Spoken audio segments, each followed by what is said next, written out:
Ito nga pala yung araw na sisimulan ng pagpapatayo ng computer shop. Nag-aasikaso na nga yung kapatid ko neto dahil maghahalo na ng semento. Dito nga pala banda yung napili ng kuya kong pogi na ipatayo yung computer shop. Meron pa nga pala netong puno ng kaimito sa gitna na magiging sagabal kung hindi tatanggalin. Dahil nga rest day ko rin ito kaya nautusan na ako ng nanay ko na magsundo sa kapatid kong pango. Ito nga pala yung kapatid kong pango na matagal nang naghihintay sa akin. Dahil nga nauuhaw na neto yung motor ko na si Snow kaya dumaan na kami neto sa Petron para magpagas. Dalawang pangit oh.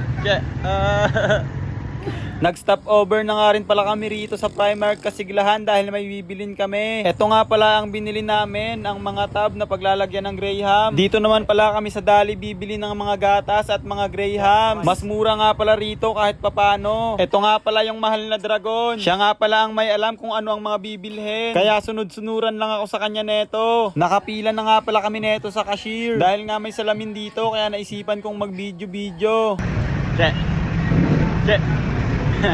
Pumasok nga rin pala kami rito sa tindahan na puro ginto. Dito nga pala kami nakabili ng mga Grahams dahil wala nang stock sa Dali. Bigla nga palang bumuhos ang ulan neto sa hindi inaasahang pagkakataon. Bakit kaya tuwing maglilinis ka ng motor ay tsaka rin uulan? Nalungkot nga pala neto yung kapatid kong pango dahil late na kami makakauwi.